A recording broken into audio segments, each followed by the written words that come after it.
There is a very deep mystery associated with the raid by the police on the house of Jimmi Wanjigi, billionaire entrepreneur Jimmi Wanjigi's house.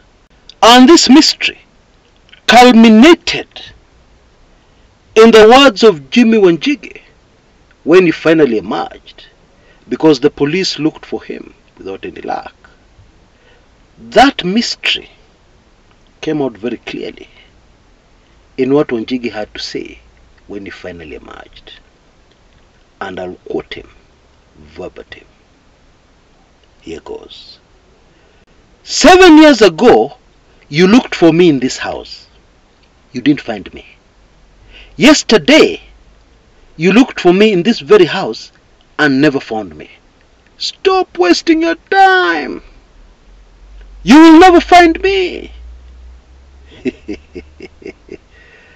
What? Now this Jimmi Wanjigi saga is so deep, so complex. I don't know where to start. Seriously, I don't know where to start. Because there are many questions that one can pose. Shall I start with the politically incorrect? Because you see, Jimmi Wanjigi has become very popular amongst Kenyans. So can I start with that question, which you will not like? How did Jimmi Wanjigi make his billions? How? Hapo, there is a very big story. Because very few people know the inside story. But I'll come back to that later on my show today. The other question is, how come Jimmi Wanjigi has always been so connected in high places? Yes, his father, Maina Wanjigi, was a cabinet minister for many years in the Jomo Kenyatta cabinet. Indeed, one of the most educated members of cabinet during the Jomo Kenyatta days. Yes, that is factual. But then there are many others, some of whom even had people in higher places who are not as connected consistently over the years as Jimmi Wanjigi has been.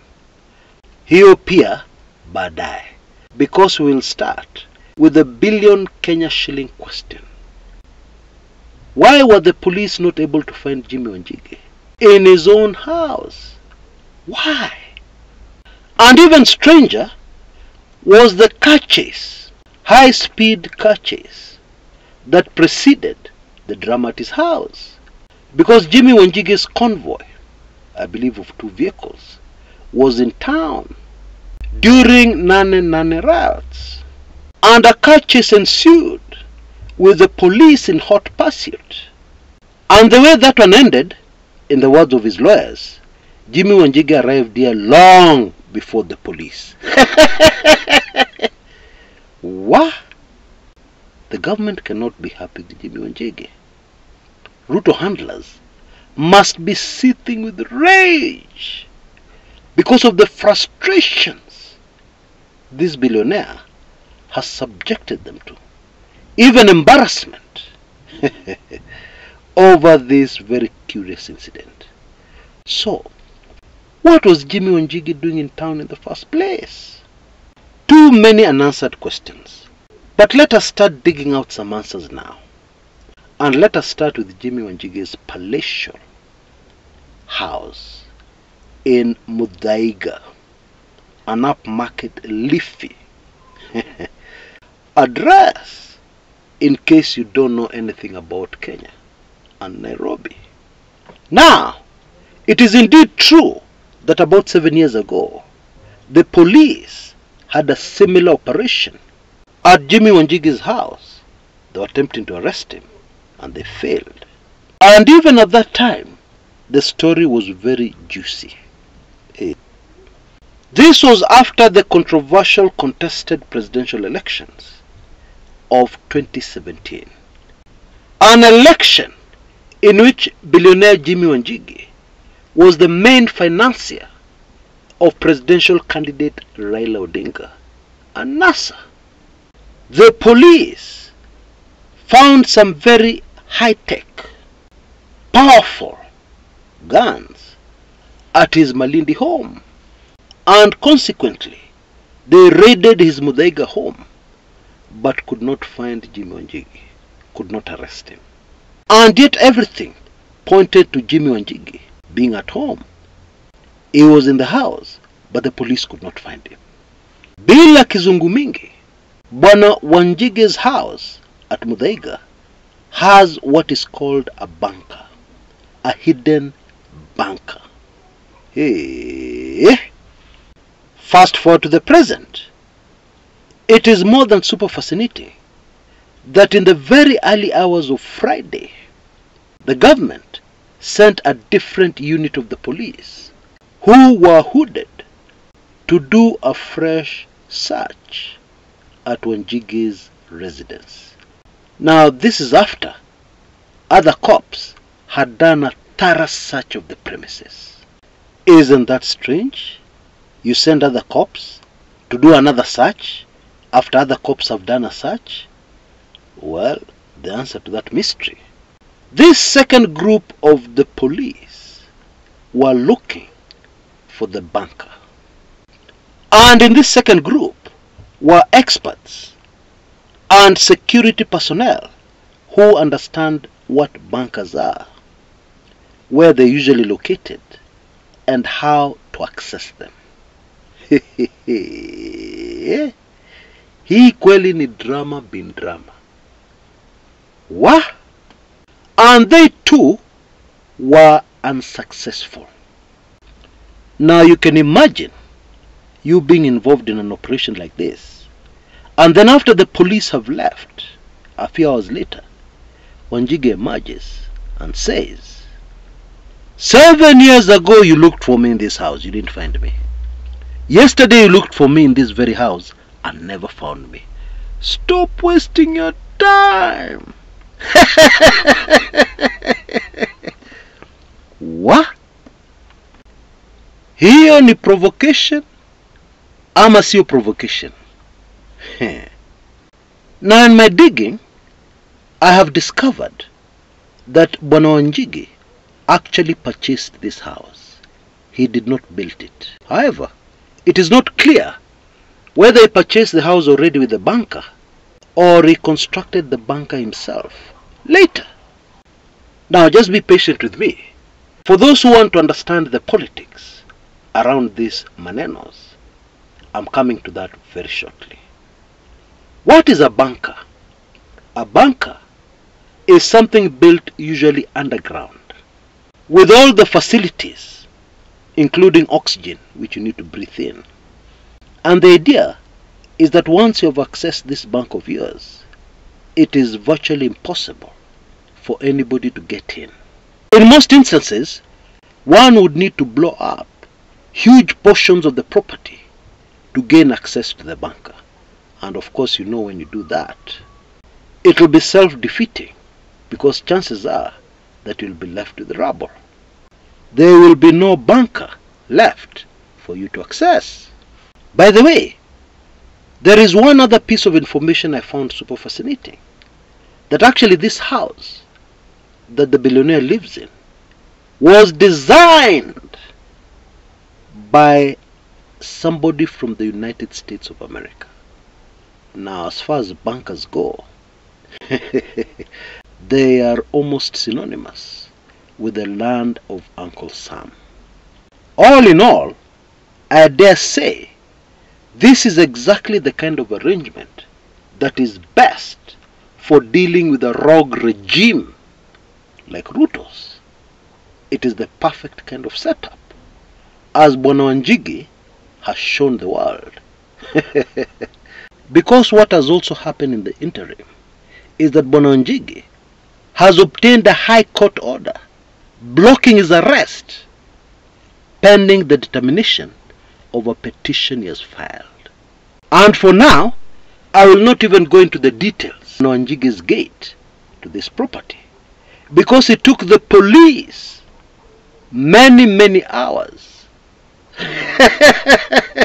to get through that gate. Hey, ish. Now on to the politics. Now one of the things that really disturbs me, I find it very disturbing, is the fact that Bwana Wanjigi is in the group of those people who were previously on the inside and are now on the outside. Why does that bother me? Usually these kind of people are a huge threat to the people who are still inside. Many secrets, many deadly, dangerous, sensitive secrets of the inside. And now they're outside fighting those who are inside. They become a threat. Indeed, this is exactly the position slain businessman, Jacob Juma was in. And you know how that story ended? Very tragically. And in case you didn't know, Jimmi Wanjigi was very close to the late Jacob Juma. He must know a lot of inside information about the assassination of his friend, Bwana Juma. And therefore it stands to reason the man must have taken his precautions.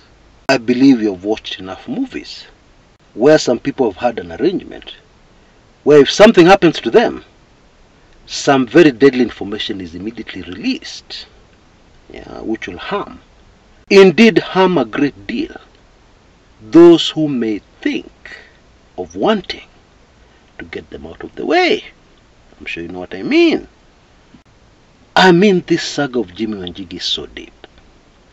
Now politically, Jimmi Wanjigi has been on a campaign for months, over a year now, telling us that Kenya's debt is not genuine. It was not obtained legally. It did not help the country. It went straight into some people's pockets.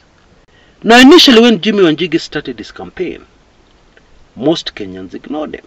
But that position has now changed. More and more Kenyans are paying keen attention to what Wanjigi has to say about our debt. And if what he has been telling us is true, then this has to be the biggest scandal ever in the history of the world. That a country could go out there and get money and pretend that that money is going to some development in their country, but then instead pocket the whole lot, every single cent of that money. And then the taxpayer pays back that loan with heavy interest. The taxpayer, you and I.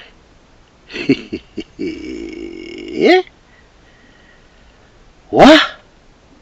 It'll be very interesting to see how this Jimmi Wanjigi saga develops. Incidentally, the last time round, it was widely believed that Jimmi Wanjigi had gotten into some kind of financial arrangement with the then Uhuru government, where the security he had was the president's sword of authority. I'm sure you remember those rumors. And then Uhuru did not honor their part of the bargain, and so Wanjigi held on to his security. But then my point is, as bad as things were then, the whole thing fizzled out, and it appears that the parties came to an amicable solution. Mwishowe walisikilizana, and that whole drama ended. We cannot rule out the same thing happening, especially because one of the visitors to Jimmi Wanjigi's house after this drama was a man called Raila Amolo Odinga, just the kind of mzee who can broker a truce between Jimmi Wanjigi and those who cannot get to him. Let me just put it like that. But still, round hii mambo kwa ground iko tofauti sana. Things are so different on the ground, because the chants of Ruto must go have stubbornly persisted, even after the agreement, whatever you want to call it, that included ODM leaders in Ruto's cabinet, busy trying to save the Ruto regime. Even after that, the screams from Kenyans of Ruto must go have not ended. But let us wait and see what happens.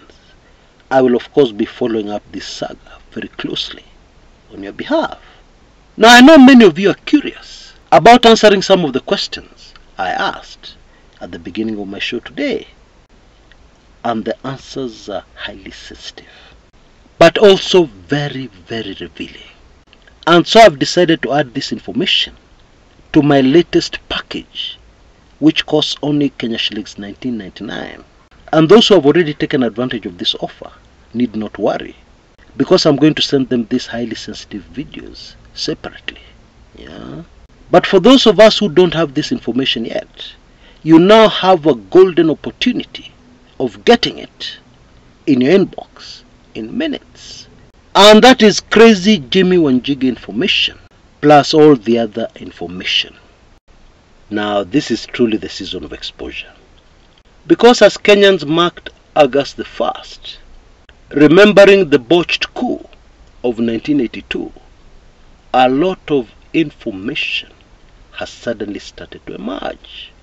And this information has even spread out to other issues of great concern to Kenyans, to other mysteries that are yet to be solved, like the Saitoti, Professor George Saitoti, helicopter accident. I'm telling you, this exposure of sensitive, previously unknown information is so much that it is difficult for most Kenyans to take in and digest.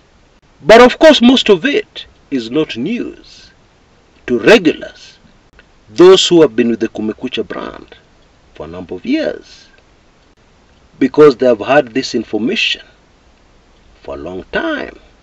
And in case you're in the group of those who don't know what I'm talking about, you now have the perfect chance of getting all this information, plus all my previous special reports, in case you missed all of them or some of them, in an amazing package that will cost you only 19.99 Kenya shillings 1,999, or $15. You can see details on your screens right now on how you can get this very valuable package in your email, and ultimately in your library of sensitive information that not many people have. From yours truly, stuff about the Saitoti chopper accident that will just blow your mind. Crazy information about the aborted coup of 1982, coupled with very recent information in my recent special reports that is now more relevant than ever, like the one about Ruto secrets that are still not in the public domain, and also on the General Ogola chopper tragedy. A truly amazing package for only 19.99. And of course, because of the sensitivity of a lot of this material, this offer is available only for a very short time, maximum 48 hours. So you'll need to move fast to avoid being left out. Until next time, this is Chris Kumekucha.